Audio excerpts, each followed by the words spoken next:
aí, meus queridos, tudo certo com vocês? Bom, passando aqui para a gente conversar um pouco sobre a vergonhosa atuação da seleção brasileira no jogo de ontem contra a Argentina, tá? Mas a gente vai muito além desse jogo, tá bom? A gente vai fazer uma análise aí geral, tá bom? Então tudo isso e muito mais só depois da vinheta. Então roda!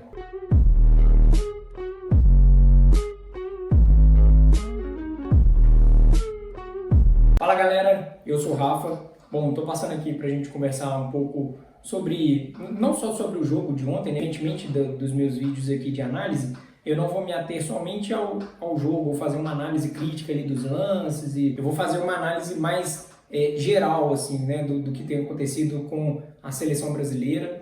Então vamos lá, a gente tinha conversado aqui, né, no último jogo contra a Colômbia e eu falei com vocês que foi importante, né, a vitória sobre a Colômbia, que era um adversário difícil, né, que a gente tinha enfrentado aí nos últimos anos, nos últimos confrontos, mas que com a Argentina o páreo seria outro, né, o desafio seria outro. E eu até tinha falado, né, que era muito importante a gente ganhar primeiro, independente de como, para os jogadores ganharem confiança para ir para o jogo da Argentina.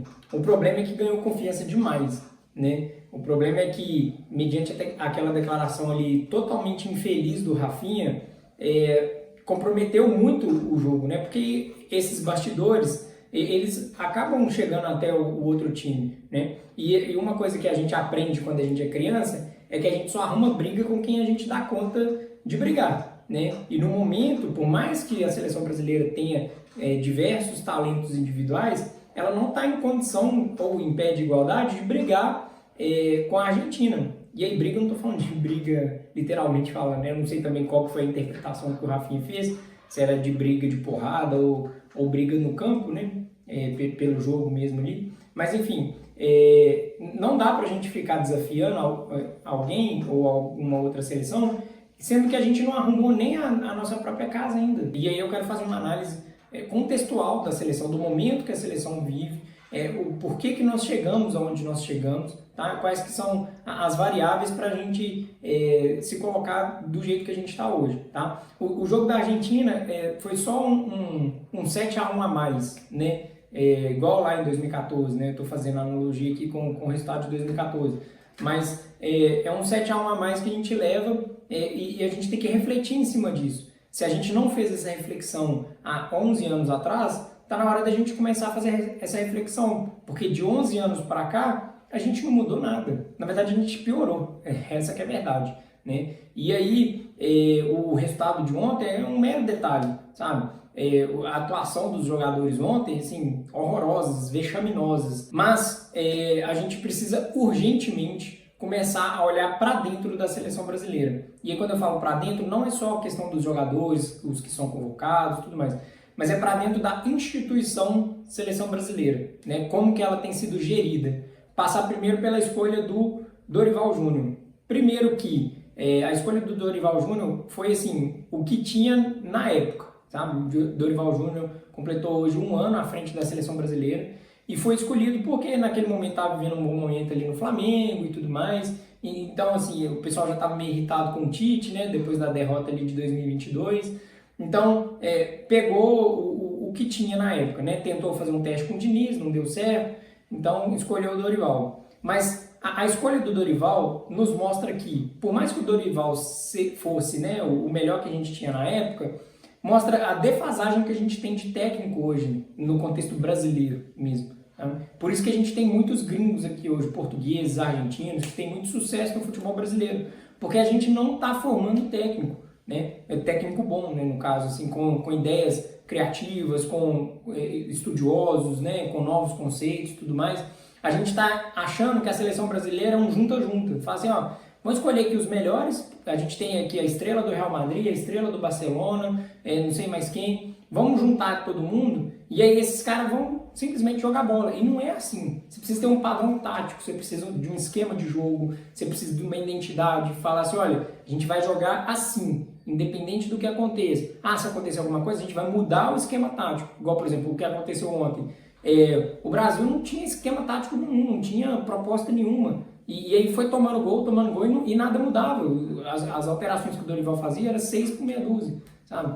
Então a escolha do Dorival, assim, um dizer de basta, né? Falar, olha, reconhecemos, não temos mais condições de ter um técnico brasileiro, vamos ter que buscar de fora. Infelizmente, vai ser a primeira vez na história da seleção brasileira, não era isso que a gente queria, mas a gente precisa ser humilde o suficiente e de reconhecer isso. E aí eu não sei quais que seriam esses nomes, né? Por exemplo, eu vi a imprensa falando muito de Jorge Jesus, de Abel Ferreira, de Carlo Ancelotti, enfim, para mim o importante é você pegar alguém que vai implementar uma filosofia para voltar, né, para trazer a seleção aquelas origens, né, a seleção que tanto encantou o mundo, que era sempre temida pelas outras seleções, né, hoje é motivo de chacota. E nós estamos há um ano da Copa, né, um ano e um pouquinho aí, e assim, ao meu ver, tá, não se ganha uma Copa do Mundo desse jeito. Pode acontecer que sim, que chega ali no último momento, todo mundo se una e dá o sangue em campo, e deixa tudo dentro de campo e vai lá e ganha a Copa? Pode. Mas o correto seria a gente ter um ciclo bem feito, né? E aí você chega para a Copa mais preparado.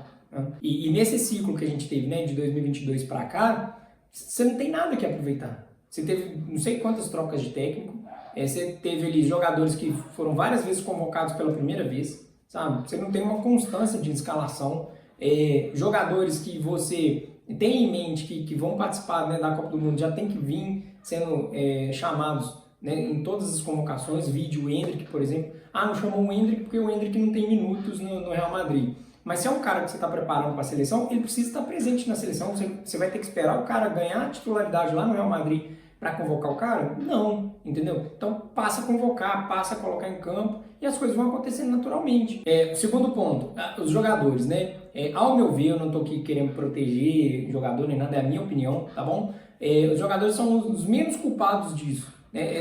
É claro que teve aí a declaração do Rafinha, né? Isso comprometeu bastante e tudo mais, mas os jogadores é só a ponta do iceberg, é só o que a gente enxerga. Então eu estou vendo muita gente pegando no pé de jogadores. É claro que tem jogadores que não mereciam estar ali. Né? Você pega, por exemplo, o jogo do Arana ontem, assim, tenebroso, né? Assim, assustador. Hoje a gente tem um dos melhores plantéis, assim, se você for colocar no papel, a nossa seleção é até melhor do que a Argentina, assim, nome por nome, né? Mas no futebol jogado, no esquema, no tempo ali de execução e tudo mais, a seleção da Argentina está muito mais preparada que a seleção brasileira, sabe? Então, os jogadores, a gente tem uma boa matéria-prima, a gente tem bons jogadores, assim, todo mundo romantiza, né, a época ali de 2006, 2002 e tudo mais, mas atualmente a gente tem sim um bom elenco, mas precisa fazer isso virar um time, né? Precisa pegar esses jogadores e fazer com que eles se tornem um time, uma unidade. E eu falei disso aqui nos meus vídeos anteriores, quem me acompanha aqui sabe,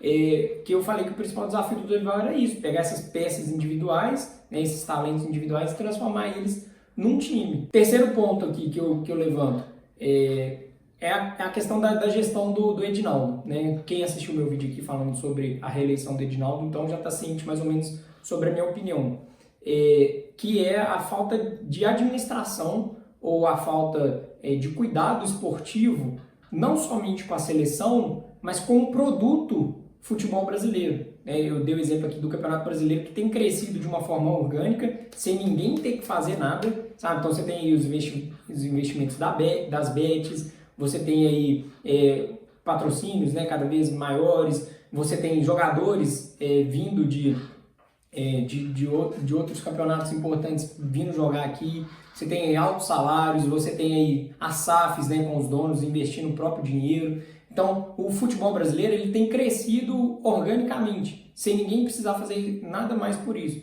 sabe? Só que está precisando melhorar esse produto do Campeonato Brasileiro, né? Para aí a gente começar a formar cada vez mais jogadores para o mercado, para a gente ter uma liga mais atrativa, até para vender externamente, né, o nosso futebol, seja para a Europa, seja para a América do Norte, para outras pessoas poderem consumir o nosso futebol também. Então, melhorar ali as transmissões, os gramados, as condições de jogo, sabe?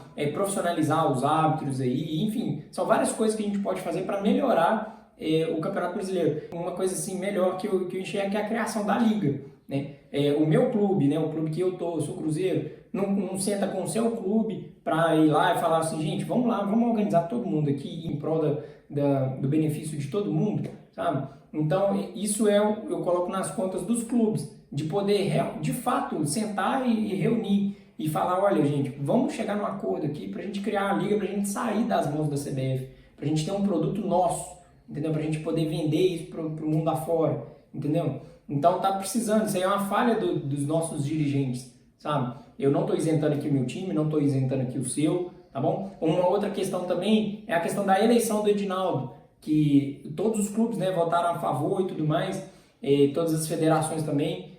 Então, gente, com o que a gente quer chegar com isso? O cara vai ficar aí até 2030 apresentando esse nível de tratamento com a seleção e com o nosso futebol brasileiro, sabe? A seleção está escanteada, a seleção feminina, então ninguém nem lembra, sabe?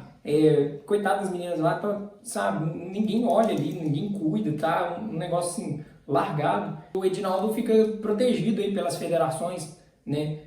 Protegido pelos presidentes de clubes que todos, né, votaram a favor porque não querem se contrapor com o presidente da CBF. Me poupe, né, gente? Pelo amor de Deus, a gente só vai conseguir mudar a situação se todo mundo começar a bater de frente, começar a ir contra o sistema, né? Porque se simplesmente você ceder só para falar, não, votei a favor porque eu não quero problema pro meu lado, então, pô, a gente não vai resolver nunca isso. Nós vivemos num país de democracia, certo? Então, tá na hora de se impor. E, ao meu ver, a seleção brasileira ela é o reflexo hoje que a gente vive na sociedade brasileira, né? De como que o nosso país tem andado ultimamente, né? Uma bagunça, vamos resumir assim, né? Para não entrar aqui em questões políticas, mas hoje nós estamos vivendo aí numa bagunça. Então, o Edinaldo tá aí reeleito até 2030, enfim, mas se ele de fato, né, quer mostrar um serviço, alguma coisa assim, então ele vai ter que começar a cuidar da seleção brasileira, da seleção feminina, cuidar do Campeonato Brasileiro, né? Começar a de fato trabalhar, porque até agora nada, né? São várias escolhas ruins, né? De técnicos, tudo passa pelo presidente da CBF também. Então, tá na hora da gente começar a cobrar, né? Já que ele se colocou lá para ser o reeleito, né? Então, tá na hora da gente passar a cobrá-lo também. Então, pessoal, esses são os pontos que eu identifiquei de por que a seleção está vivendo esse momento, tá? E se a gente não fizer algo urgente, se a gente não começar a fazer algo agora, hoje, o jogo foi ontem, se a gente começar a fazer algo a partir de agora, e aí a gente que eu falo os clubes, o Edinaldo, o Dorival, os jogadores, todos esses pontos que eu levantei aqui, a gente não vai chegar na próxima Copa do Mundo ou na Copa do Mundo de 2030, que seja também, preparados para encarar outras seleções. A gente vai virar chacota, vai cada vez mais ter jogos como os de ontem, sabe? Não vai deixar de ser a seleção temida, vai deixar de ser a seleção pentacampeã, porque já tem aí pelo menos duas seleções que já tem 4 campeonatos, né? A gente tem a Alemanha e a Itália. Por mais que a Itália não tá lá essas grandes coisas e tal, mas você não sabe, pode fazer igual 2006, jogar ali fechadinho, passando fase por fase, chegar na final e ser campeão. Pode acontecer. Na Copa do Mundo tudo pode acontecer. É um mata-mata ali de um mês, 7 jogos. Você só precisa ter constância no seu estilo de jogo, independente de qual seja ele. Seja defensivo, seja ofensivo, seja contra-ataque, enfim, por aí vai. Tá bom? Então, gente, uma vergonha o que aconteceu ontem. É inadmissível que sirva de exemplo a partir de agora para que isso não se repita novamente. Tá? Para a gente não virar chacota de argentino, para a gente não virar chacota de outras seleções. Tá?